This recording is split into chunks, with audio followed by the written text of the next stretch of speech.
Hey everybody, I'm Dave Sandell. And I'm Caleb Gardner.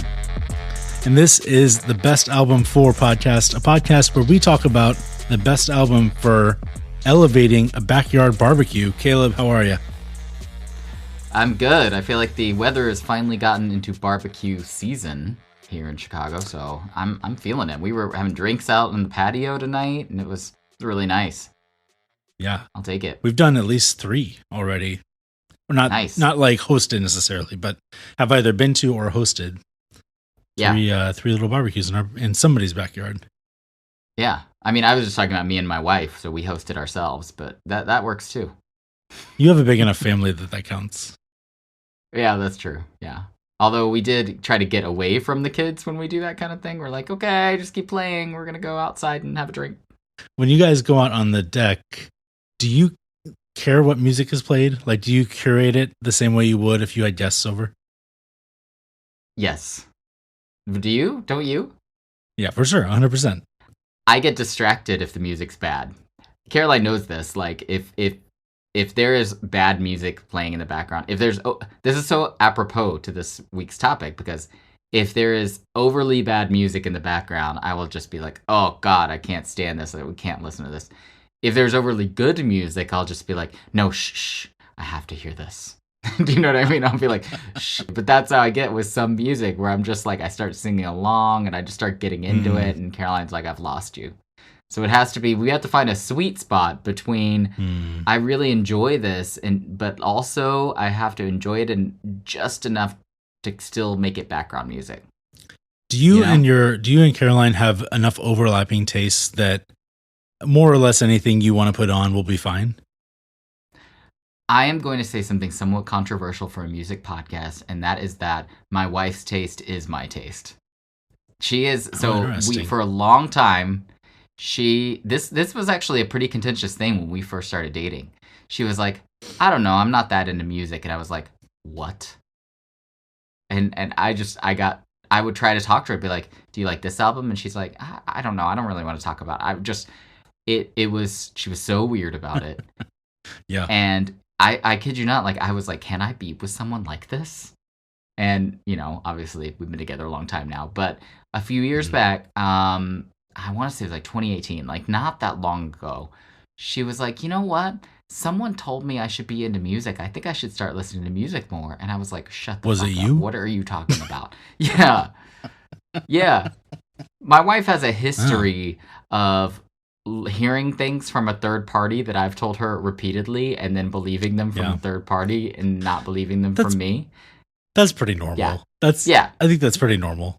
Yes. Yeah. Yes. I think it was like a coworker or something. It doesn't matter. The point is, she came to me and said, will you make me a playlist? And I was like, I've been waiting a long time for this. Ah, nice. So she went to you for... I will.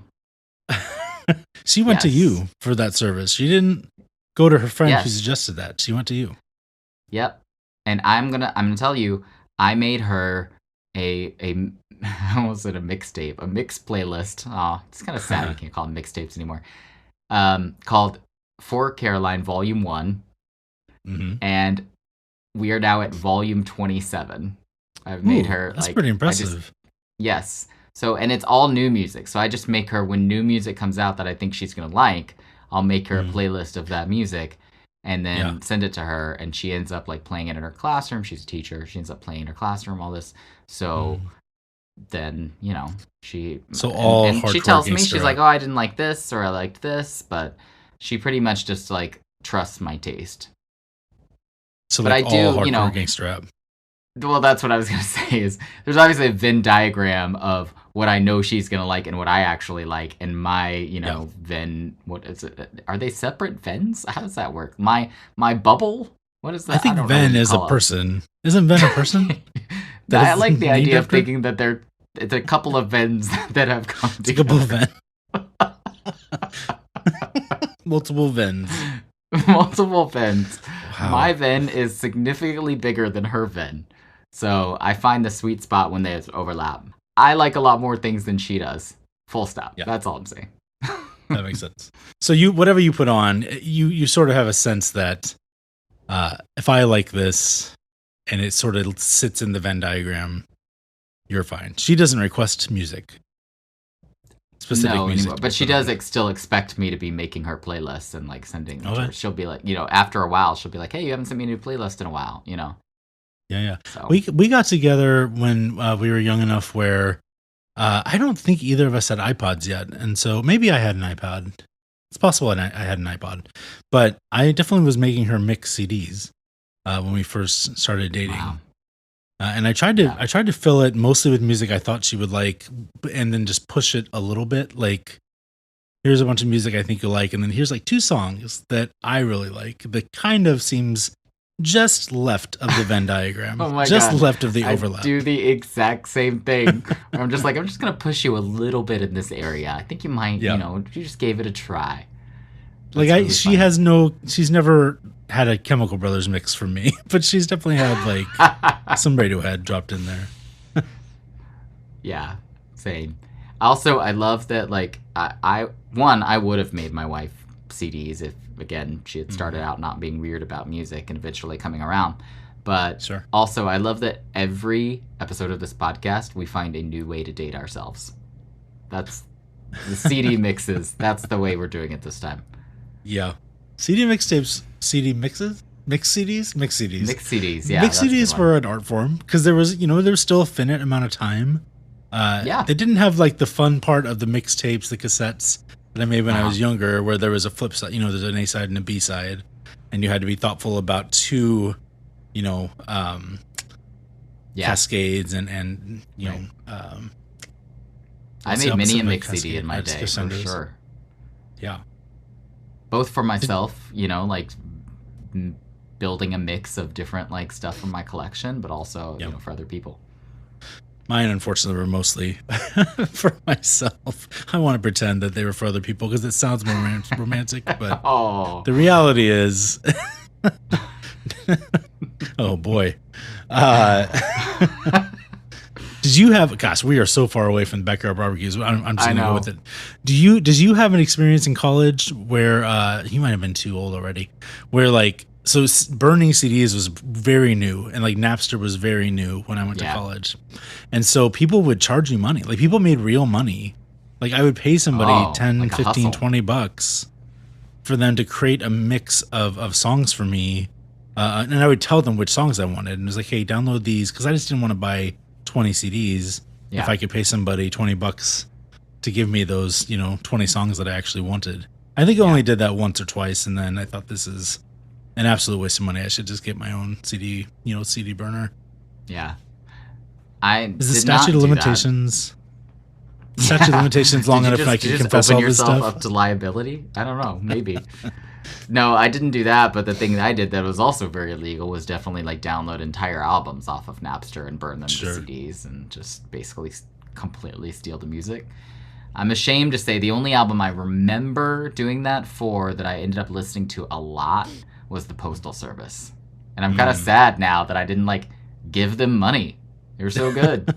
I was a broke college student. I'm sorry, Ben Gibbard. I'm sorry. He's fine. I promise. I'll make it up to you on this anniversary tour you're doing.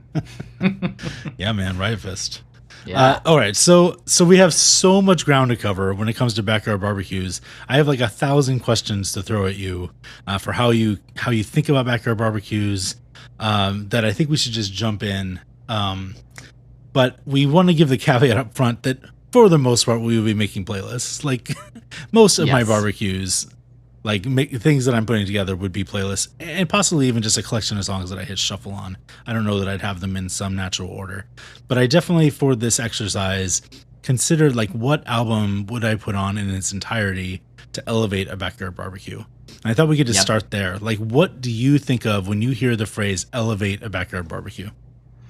Yeah, I mean, I think of, and I've thought of in this exercise, what would I want to play that hits that sweet spot of I'm enjoying this music, the people around me are enjoying it, it's good quality, I really like this record, but it is not so good that I'm distracted and I'm in that desperado, we have to listen to this moment, you know?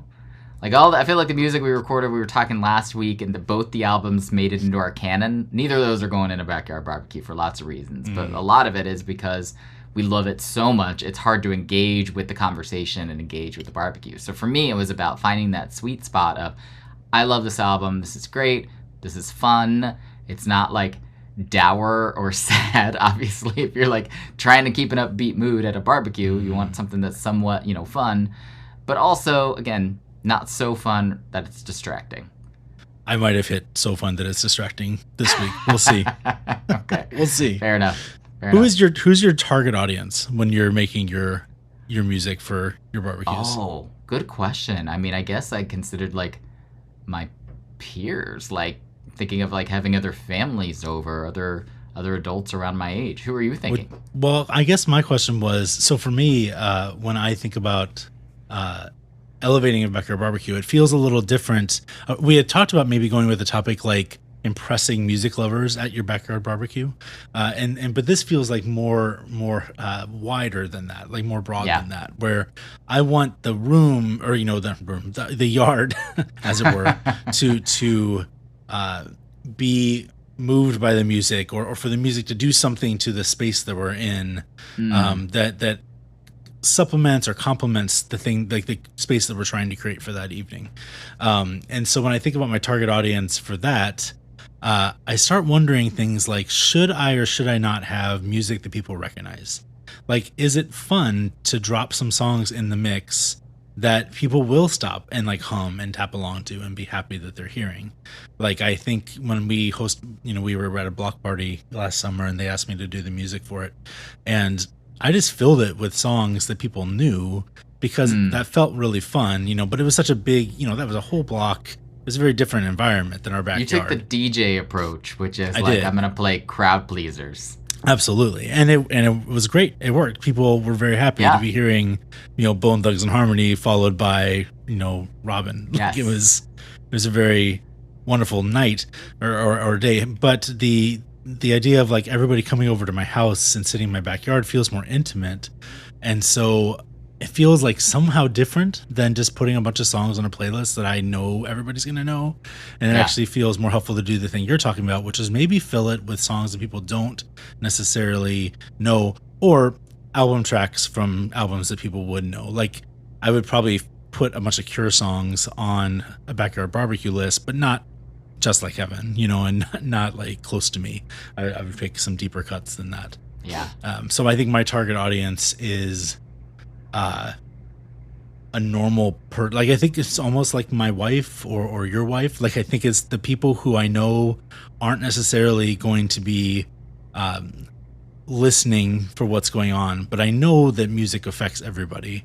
And so I have sort of this idea that I want everybody to enjoy that experience, but I'm not necessarily making it for, one specific person, or I should say, I'm not making it for a music lover. If I am curating a backyard barbecue playlist and you're coming, I'm making it for you, and that feels very different than like, if it's just people that we're like kind of friends with, where I'm not trying to impress anybody. Then you get back to the making it for music lovers, right? Yeah, right. Which when you say that, I get a picture in my head of we're all like standing around a fire, but then someone moves back and it's actually just a stereo, and we're just standing around it, listening to music, going, "Oh yeah, this is great," or Bone Thugs, yes, awesome.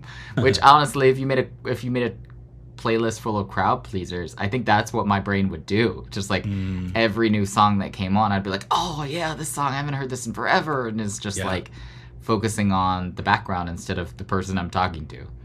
Which is kind of why I went the like find the right vibes route, I think is what I would call it. Like, you find the right vibes, but it's not necessarily some like sing along kind of music.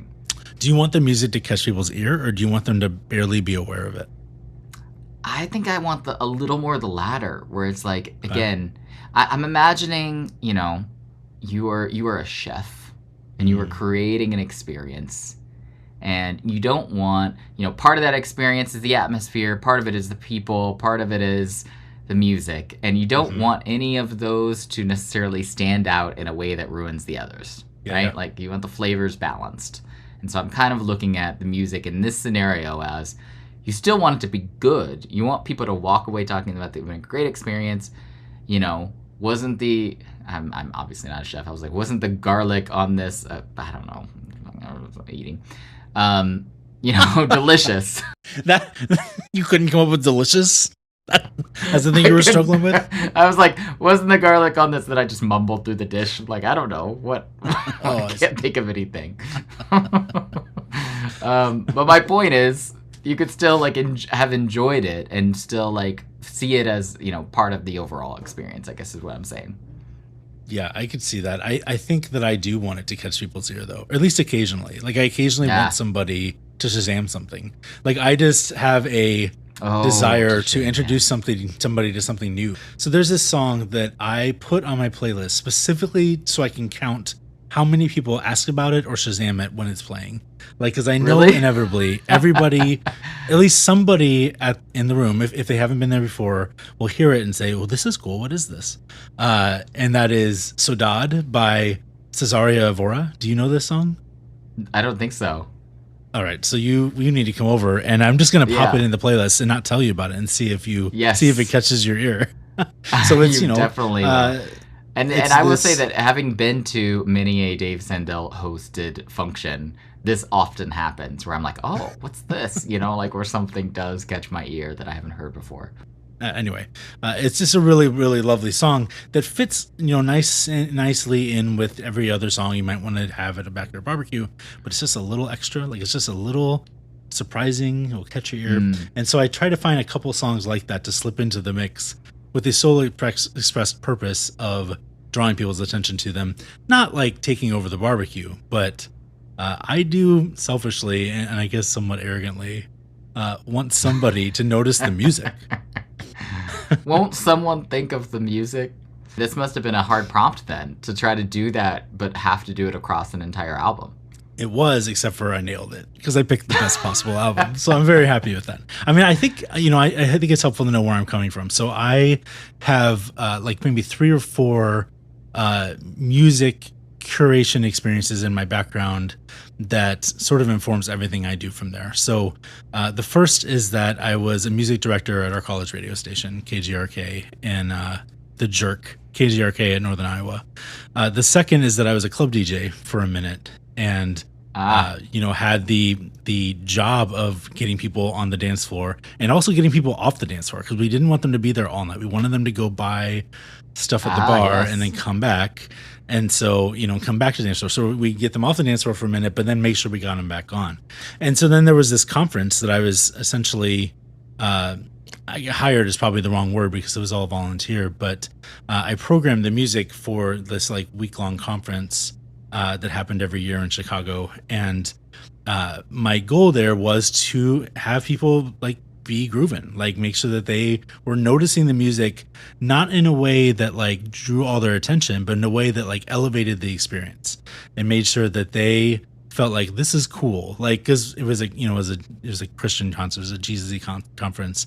And there's sort of this, history of these conferences just being filled with bad worship music. Oh, and God, yes. And that's not what they wanted. They wanted something that was like, hey, look, we're actually like aware of our culture and aware of our place in our culture, and so my job was to create a playlist that reflected like the culture that we're trying to speak into.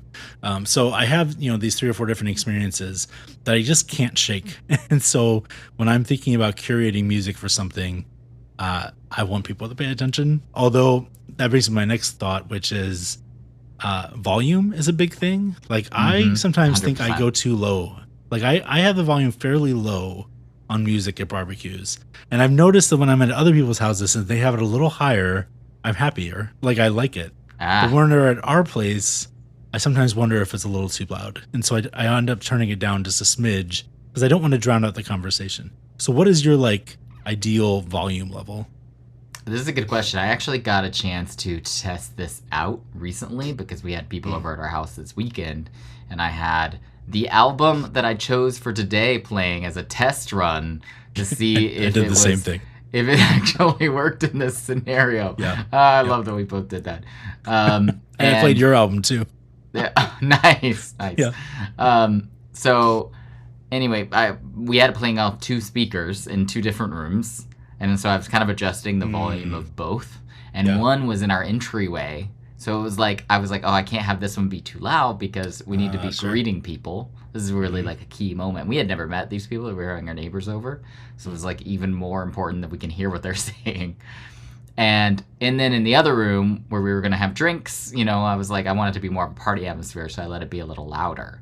And then later in the night when we were sitting around talking, I thought the same thing. I was like, is this a little loud? Like, can everyone hear each other? Trying to be like a little conscious as a host, and so I turned it down a little bit. But I do like it to be, feel energetic and feel kind of like a party atmosphere. So I kept it pretty loud. Yeah. I feel like I need to turn my volume up a little bit next time.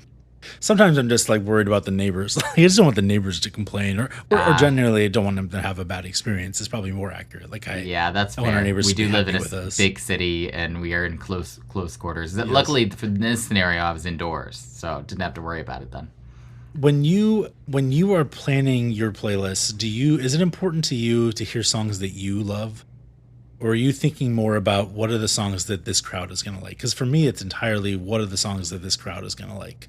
And I will actually shy away from some of my more quirky choices because I just think that they'll fall flat, or they might actually negatively affect the barbecue. There's this amazing thing, I don't know if you've heard of it, called a Venn diagram. It was invented by a guy named Joe Venn. I like to find music that I love that I'm relatively confident the crowd will love too. I think it's the same. I feel like this is like a love language that you and I both express, which is the same thing where it's like, I want to share something that I care about with these people. I think they're going to enjoy this. You don't want it to be like the outer reaches of the things that you like, because it's less likely that they're going to love it too. You might be pushing them too far, too fast into something too experimental. But I think that there is a way to like show them something they haven't heard before, but still have a good chance of enjoying. I think that's what I do when I make playlists for my wife. It sounds like it's what you do when you make playlists for parties and such. I think we share that goal. Yeah, for sure. I mean, I would love to know that the people coming over love the music I love, because I sure would love to play it in my backyard. Well, that would be ideal, like where your Venns are just overlapped. Your Venns are just circles at that point. All right, so last question before we jump into our picks. Does the energy level of the barbecue, in your experience, ebb with the music, or does it have its own natural rhythm and the music just supplements it? I ideally try to find music, both in a playlist form and in this case an album form, that has a general like consistent energy, so that the barbecue can kind of exist on top of it. Yeah, that makes sense. What about you? I think that the barbecue ebbs with the music. I really think music does a lot of work. I think that you set the tone for what that's going to be like. Like if I'm hosting something in autumn, my playlist is going to be filled with James Blake and Yola Tango and yes. And probably even more folksy, Angel Olsen or whoever. And where if I'm hosting a bunch of people over in the summertime, it's going to be stuff like my pick today. And so I think the music sets the tone, and maybe that's just because for me it does. Like I can't ignore it. Like if the music is, we were at a barbecue recently, you and I told him that we were going to talk about this, and he said he's fine with it. Where I was kind of annoyed with the music for the most part. Like it was a lot of like Americana folky music, Mumford and Sons type stuff. Which is all fine. I don't have anything against that type of music at all. But that's all it was, for the whole time we were there. And it was just variations on that style for, 4 hours or whatever. And at no point was I not aware of the music. And at no point was I not annoyed with what we were listening to. So in your mind, it wasn't that the music itself was bad. It was just not the right music for that occasion.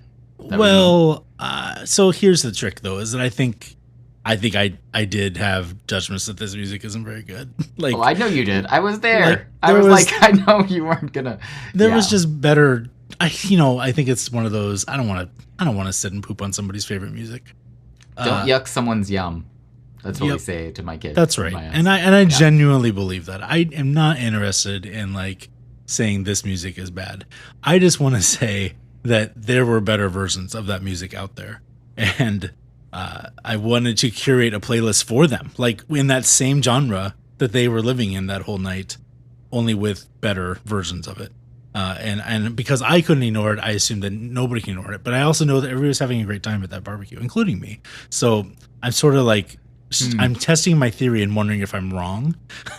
But I still think like the music, certainly the vibe of the music can kill a barbecue. Like if you're just playing a bunch of death metal, that's wrong. Or if you're playing a bunch of dour, dirgy, sad songs, that probably is wrong. But maybe there's a really large, maybe the Venn diagram here is quite large and quite overlapped. And it's just really the most extremes of any type of music that will kill it. Counterpoint, maybe you had a great time at that barbecue because the company was awesome. The company was so good. Yeah. So absolutely. you were also just hanging out with great people, and it overcame the music. I don't know. I feel like the reason why I asked about the genre thing is because I do feel like you can. It can kind of feel like someone brought a goddamn pumpkin spice latte to a 4th of July barbecue. You know what I mean? Yeah, where you're absolutely. Just like, there's a time and a place, and this is not it for this kind of music, right? Right. And there might be a time and a place in your backyard for this kind of music, but it's not this, this week or this weather or whatever it is. Right. Ooh, the weather. Interesting joke. Yeah. Anyway, we should probably get to what we actually chose. I'm interested I think you're right. After all this build up, what did you end up choosing? All right, so I chose an album that I'm guessing most people haven't heard. I mean, it was hugely critically acclaimed, but I would guess that at least most people in my circle have not spent any time with this album. That is an album called "Since I Left You" by the Avalanches.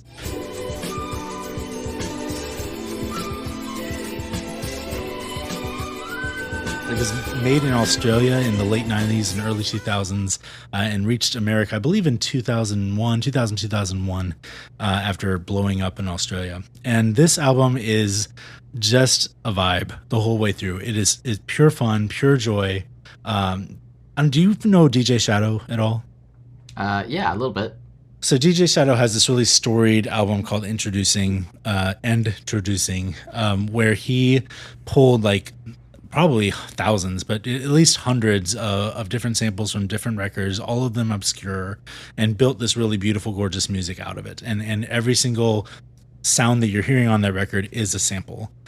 He just went crate digging for a decade and came up with this music. And my assumption is in the beginning being inspired by it to shape it, but then ultimately he had the shape of it, was just looking for more things that would elevate each individual track.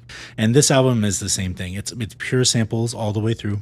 There's something like 3,500 samples on this record. Whoa. From vastly different extremes. And one of the things that's so fun about this record is that you can go to every corner of the world at certain points in this album, and they're all overlapping with stuff that is a little bit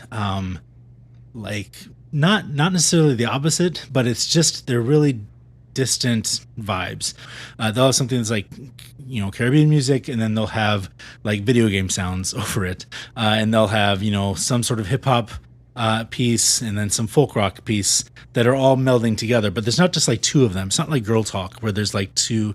I'm gonna drop a bunch of names that half of you don't know what I'm talking about, but it's not mashups. It's not mashups where it's this track with this person's music or this person's lyrics over it. But it's all constructed out of tons of different samples to make something new.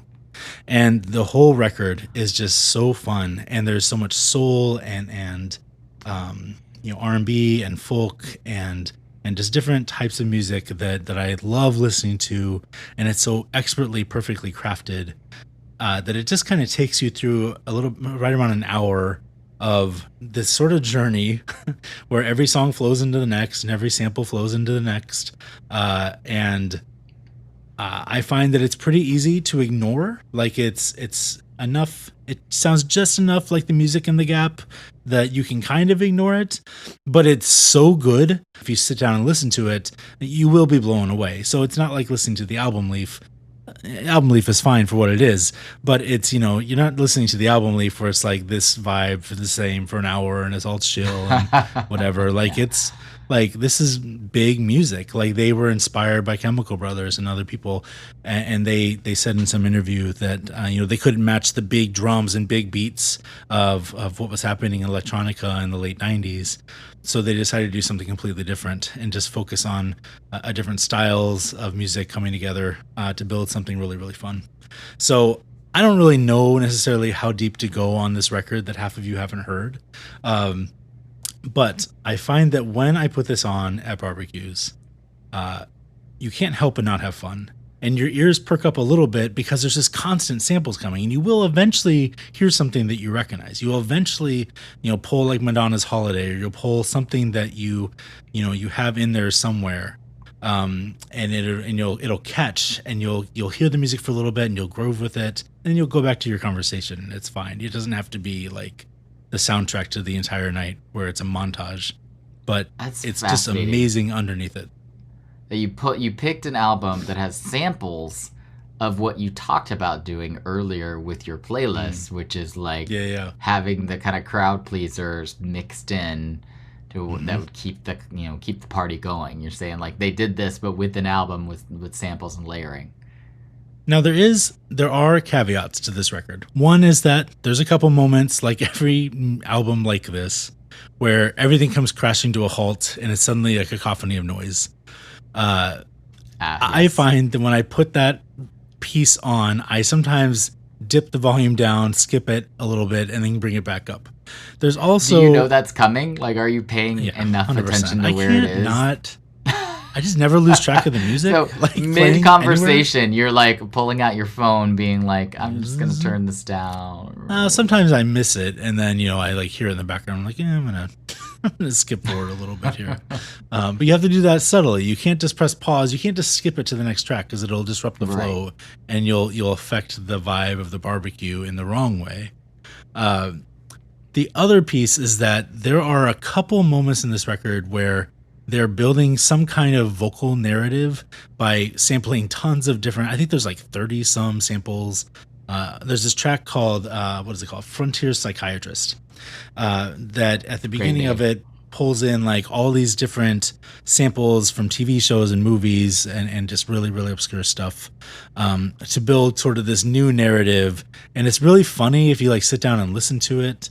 But it is almost like a skit. And I sometimes struggle with like, thinking of, one of the things I thought about for this exercise was like an Outkast album. Or some of those like 90s hip hop albums that do this same thing where it's fun and it keeps the vibe going. But there's so many skits and the skits just don't work in like Backyard Barbecue form. And so I sometimes wonder like if I have the volume up a little bit too high and it goes into sort of this skit mode, what happens? But there's enough music underneath it that I think it keeps going. Oh, good follow-up question. Would you ever cheat and create a playlist from that album without the skits? Well, the skits are integrated, so it's not like one track is skit. It might be awkward. It might be awkward.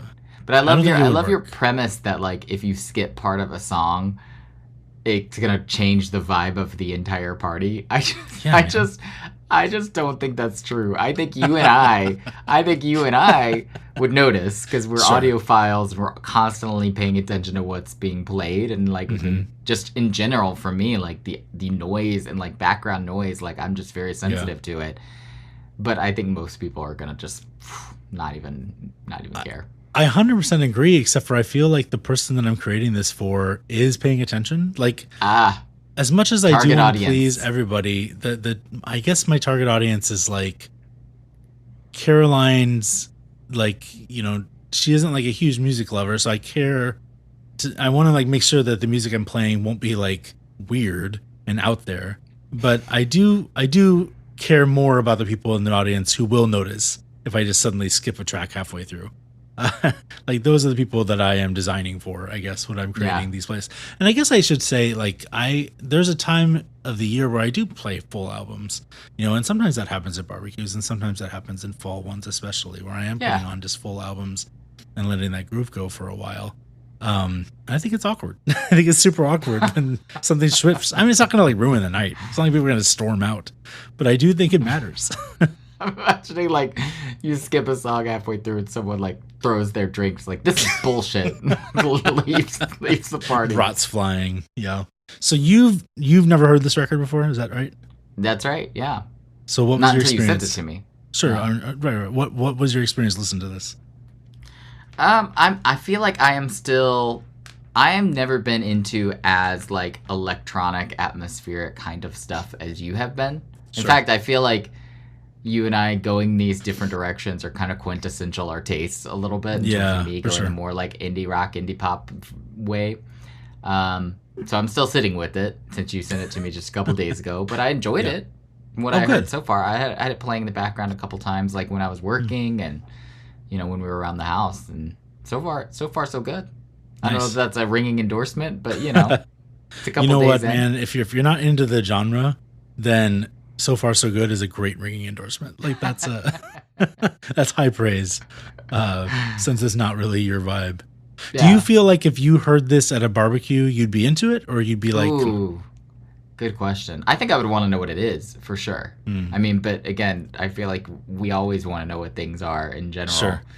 I think if it was your party, I would definitely want to know what it is because I feel like you, even before this podcast, I would know that you had picked it like very intentionally. Sure.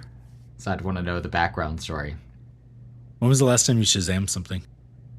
Oh, recently. I think we were. Where were we? We might have been either at an event like somebody's barbecue or no, it was someplace public. I think we were at a restaurant or something and something came on. Oh yes, we were at Ramen San in Lincoln Park having lunch one random day, me and my wife. Yeah. And they pretty consistently play like 90s hip hop there. Oh, interesting. 90s like early 2000s, like kind of around that. So, it's a lot of, like, Jay-Z, the Black Album, and, like, kind of, I think Black Album probably on the high end in terms of time, and then, like, Tupac on the low end, kind of 95 to 2005, kind of. Yeah. And so, obviously, that's my sweet spot. So, every song that's coming on, I'm like, yeah, that's awesome, I love this. And something came on that I didn't recognize, and I was like, what is this? Nice. So then I Shazammed it, of course. Yeah. I was at a Vietnamese restaurant, Pho Pho Lim in Skokie, which is just a great restaurant. And there was like some sort of like electronic clickety track, clickety. I don't know how to describe these things, like telephone televiv style. For those of you who know what I'm talking about, that immediately made sense to you, and for everybody else, I apologize. But it was really beautiful, and I thought I want to know what this is, and so I sat there with my phone out listening. And then they told me what it was, and I was annoyed. I was annoyed with the answer. I was like, I didn't want it to be that. What was the answer? It was an Odessa song. I don't even remember pronouncing that right. It's like, Odessa's great. They're fine. They're wonderful. I was hoping to discover something new, and that's a very popular. Like, I think they were one of the headliners at Coachella this year. Like, that's not that interesting. They're great. They're fine. They suck. Like, no. They're good. They're good. That step down was hilarious. I wanted it to be something obscure and new that I never would have encountered on my own, but that wasn't the case. Yes. Yeah. I had that experience in an Uber once. I think it was in San Francisco. I was taking an Uber somewhere, and somebody had on this like very beautiful kind of experimental jazz, but like vocal jazz. And we were talking, and I almost always have my headphones in. I'm rarely actually talking to the Uber driver, but then I noticed that he was listening to this music, and I was like, what is this? And he was like, right? And we started talking about the music and discovered this, really great little jazz quartet that I'd never heard of. Were you with me? Was it on the way to the Deftones concert where we were in an Uber and the music that was playing was that guy's band? Was that on the way to the Deftones concert? I don't know. I don't think I was by myself. I think I was with you. I think I was with you, and like it was not very good music, and he was really trying to sell us on this is his band, and if we want to check him out, here's his link on Spotify. Oh my god, that's quite a hustle. Just drive people around, get one fan at a time. Absolutely, that's what I'm gonna have to do. Best album. That's what you're gonna have to do. You reserve your Uber now. Nice. Tell me about your pick. I might come back and talk a little bit more about this, but tell me about your pick.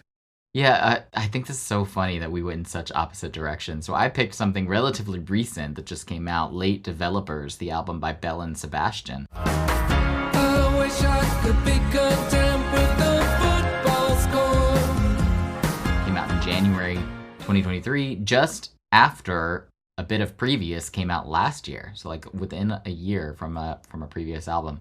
And this one's a lot more bright. It's a lot more... Honestly, like it just evokes springtime to me, like that like it's very light and sunny in a way that not all Belle and Sebastian is. And it's funny because I don't necessarily go for Belle and Sebastian. They're not like a go-to band for me by any means.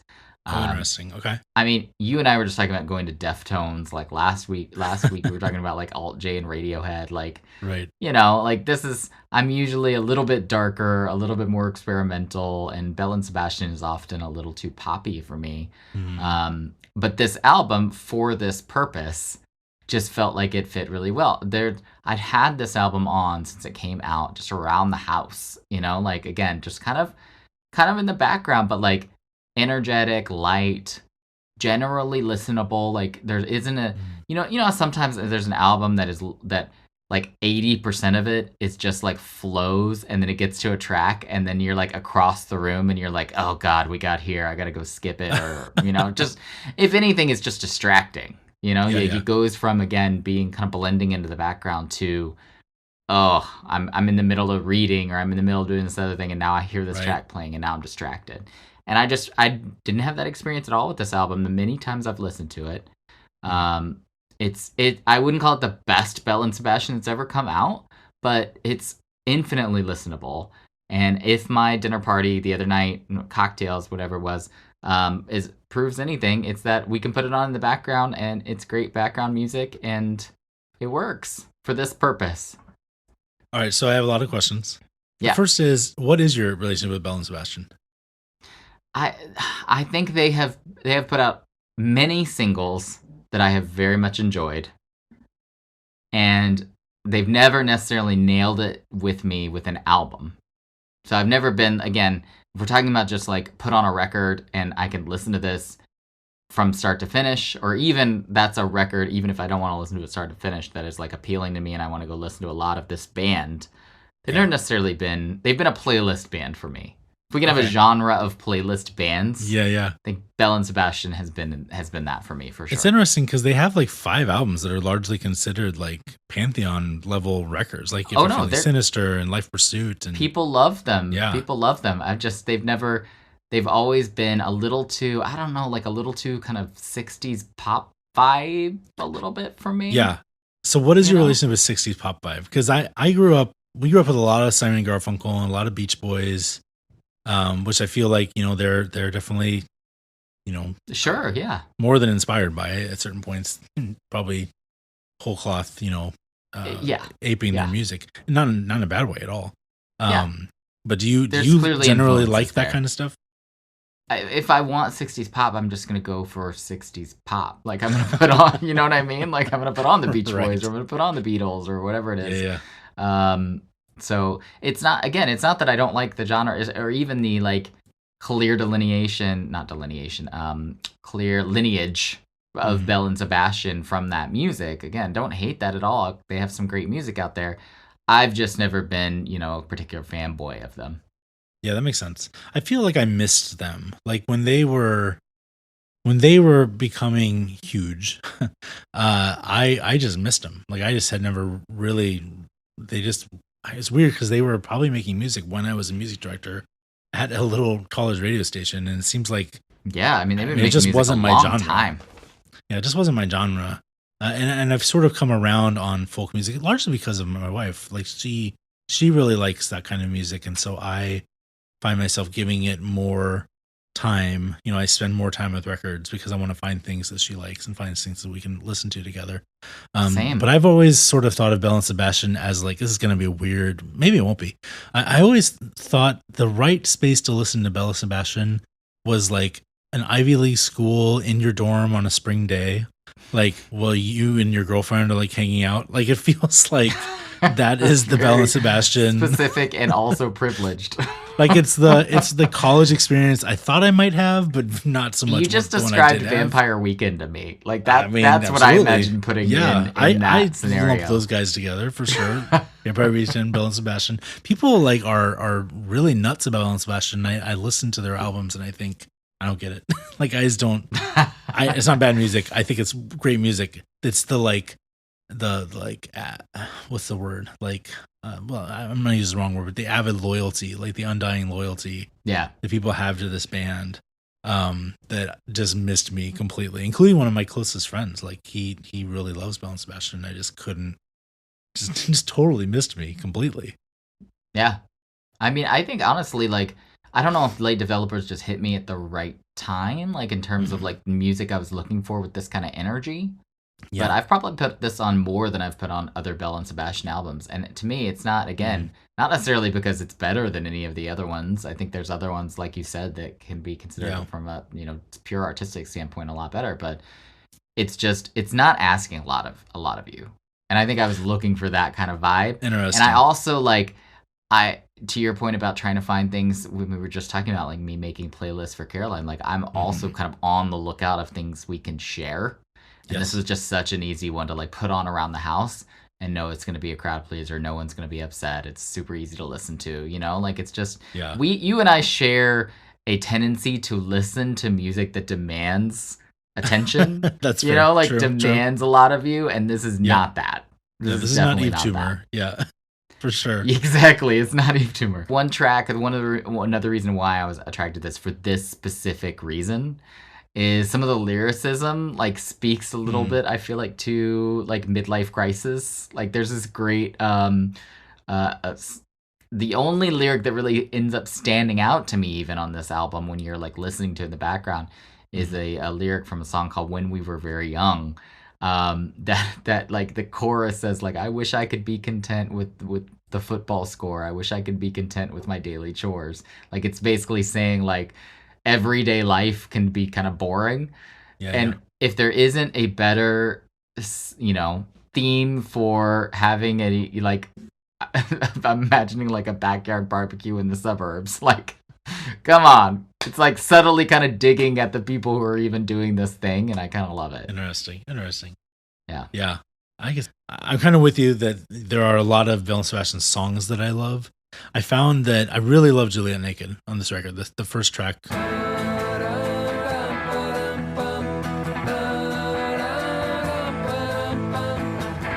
You love the like one that has like a hint of sadness. I love that. That's what you pick out.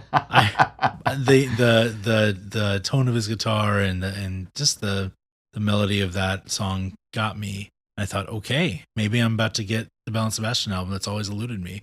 And then we got to the second song. I was like, no, it's fine. Nothing wrong with it. It's fine. It's just fine. Like this is such a like intensely fine music. Like it's just aggressively fine. Everything in their catalog is aggressively fine. Like people say they're twee, and I just barely get it. I'm like, it's not even like, I mean, and I actually like I like Tiger Milk a lot, and I like. If You're Feeling Sinister, like those are really good records, and I can listen to them in their entirety and find things to really like. But they're fine. Like they're not. I don't get it. I don't get the love. Tiger Milk. I mean, and If You're Feeling Sinister, 1996. They've been making music for a long time. It's kind of like in my head, they're like Hotel stuff. Yeah, in my head. Well, Nutrimilk Hotel in my head is still like a 90s band. In my head, Belle and Sebastian feels like a mid-aughts indie band, or like maybe early aughts indie band, but like they're really not. Yeah.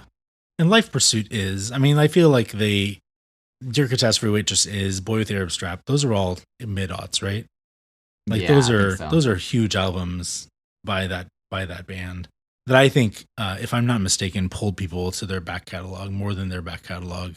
My understanding is even Tiger Milk was not available, right? Like it was an independent release that was basically out of print for a really, really long time. And it wasn't until later that people actually got to hear it. Yeah, I kind of lump these guys in with, that like college radio thing. Like they're kind of doing what REM was doing in the 80s. Right. Which I love REM, and the REM stuff in the 80s just doesn't do it for me. And I sometimes feel like, like I'm going to lose some street cred for that, but just, I don't know. They're just aggressively So you need fine. Belle and Sebastian to be more mainstream? Is that what you just said? No. I just don't get it. This is the most negative I've been about something since Poison. I just just don't get it. Oh, this occasionally happens to us though, where like we will listen to something that like the other one loves, and we will just be like, nope, just not clicking. I don't know what it is. Like, yeah. I guess I when I listen to Since I Left You, there's the opening track kind of bleeds into the second track, and there's this key change that happens in the second track.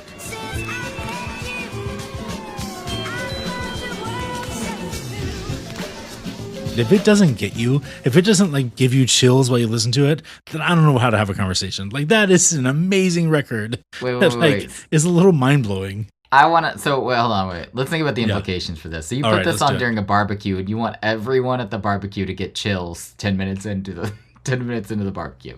No, 6 minutes in. I want them. Well, first of all, I would never start with this record. This record is not a starting place. This is a work your way up to place. Like if you're at a pool party, then maybe you can start here. But this is this for a backyard barbecue is going to be the main event halfway through.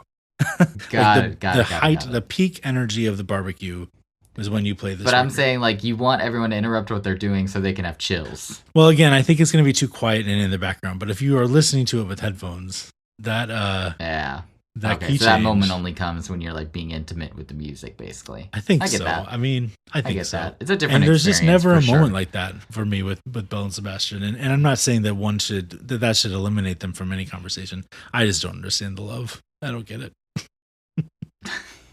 But, to each his own. I do have a bone to pick. This album was made in 2023, and it is your pick for best album for elevating a backyard barbecue. So there's not another album in history that you think is better than this one for elevating your backyard barbecue scenario. For this specific scenario.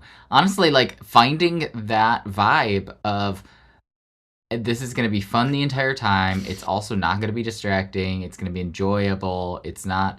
It's still a respectable band, quote unquote, that I can feel good about putting on. Yes. Like I just feel like that spectrum of like I'm going to enjoy it. The people there are going to enjoy it. It's going to be the right vibe.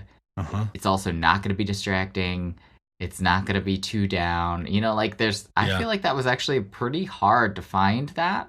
And I think Belle and Sebastian generally meets that criteria mostly. I agree with that. But I think this album in particular, because it kind of I don't know if it's because it came off of this other one that was a little bit heavier, a little bit artsier, that like they just like wanted to have fun. It just comes off as like fun. And sometimes you don't want to overthink things, Dave. You definitely didn't. You thought for 6 months. That's right. That was the most thinking. Hey, I told you I tried it out. I said, I had a hypothesis. I went with it. I had a party. Yeah. I respect the effort. I respect the work. You really did your due diligence on it. I will give you that. So I guess I'm going to ask, are you ready to put a 2023 record in your canon? I don't think I am. I mean, I would probably not put anything by Belle and Sebastian in my canon for all the reasons we were just talking. Fair. They're a great band. No hate. Absolutely not. I actually get why people would really be into them. I'm just not one of them. I just don't think it kind of scratches that itch for me. Yeah. But yeah, definitely not ready to put. I think this is it's been one of the albums I've enjoyed from 2023 the most. But not canon worthy. It's been a strong year of music. It has been a strong year of music. Yeah. But I feel like when I think of the strong year of music, I feel like some genres have been a lot stronger than others. Yes. I think that in this genre, I haven't found a lot that I've liked. That's fair. There's been like 6 amazing R&B records and then a couple other Right? awesome things. But yeah, Amazing R&B records, some really great folk records. Indie, it's kind of been like, for the most part for me. I don't know. yeah, fair enough. Yeah. I think I would put Since I Left You in my canon. I'm hesitating only because I don't listen to it very often. Like it's definitely a like I was really happy to be listening to it a lot this week.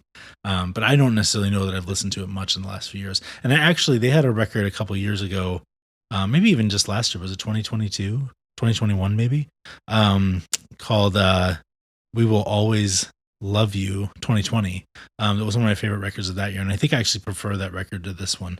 Interesting. So I don't necessarily know that I'm putting Since I Left You in my canon, but it is right there on the edge, and I might later regret not giving it the ceremonial. What did we decide we were going to do? Like discovering the heart in Zelda. That's right. Yeah. No music today, no flowers, but what a record, man.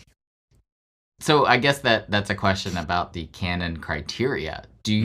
Does a canon record have to be something that you listen to a lot, or that you have listened to a lot?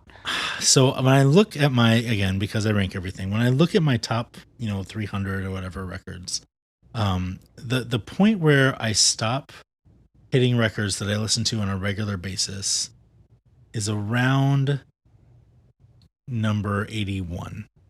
I think everything before number 81 I listen to on a regular basis. And there's a lot of stuff between 81 and 100 that I love way more than this. And so the question I have is, when we think about our canon, how big is it? Because if I'm inducting 80 records, and this isn't one of them, that feels like too big. Like that's too big of a canon. I feel like a canon needs to be smaller. Like this is Apocrypha. This is really interesting music that I hope everybody listens to at one point just to get a taste of it. Yeah. Yeah. I mean, I think our canon should be at least 100 records. Our shared or our personals? Personals. I mean, there's a lot of music in the world. But this would be outside of my 100 records. I mean, that's okay. Then it's not in the canon. Okay, not in the canon. Yeah. Sorry, Avalanches. I mean, but to go back to the listens question. Yes. Yeah. I think that my canon, I'm thinking about music that at one point I listened to a lot, but I might not now. Well, so that's different. That's a very different equation for me. Yeah. And the truth is that if I have to think about it in those terms, then Limp Bizkit goes in the canon, and they do not belong in my canon. No. So what are you saying? Okay, exactly? Clarification. At one point you listened to it a lot, and if you put it on now, you would still be happy to listen to it. Oh yeah, that's not Limp Bizkit. Yeah. So that's what it should be. Is like, at one point this was on heavy rotation. It's not really on heavy rotation now, but occasionally I'll revisit it. Yeah. Okay. And well, then be happy and still enjoy it and still think it's great. Yeah. Oh boy, this is a lot of pressure for a thing that doesn't matter one bit. And we're an hour into this, and nobody's listening at this point. We have an entire podcast dedicated to this, Dave. It's very important. This is basically a public service. I agree. Providing. We need to get government funding quickly. Tell me about your honorable mentions. Ooh, honorable mentions was tough for this one, because of all the things that I was just talking about. I definitely that I love some late 90s, early 2000s Counting Crows. Yes. There are some albums. Oh, yeah. Yeah, right? Ooh, even just saying that. That might have been the right pick. There's no better place to listen to Counting Crows than a Backyard BBQ. That's what I'm saying. This Desert Life I thought would be awesome. However, I also This Desert Life is definitely my canon for those who are wondering. But if we were choosing the best road trip music, that's what I would reserve This Desert Life for. Well, I'm looking forward to that conversation. Definitely tried that out in many a road trip, and it is a great, great, great song. Not to go down the rabbit hole of Miss Potter's Lullaby, just the driving, repetitive. Yeah. I could just imagine myself driving while listening to that. We got to do that episode this summer.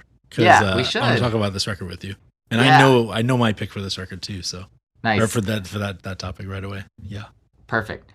So that was, but to your point, there's lots of Counting Crows albums that'd be great to put on during a barbecue, and would be super enjoyable. We'll have lots of differentiation in terms of the mood. People would enjoy it and recognize some of the songs, and would have been great.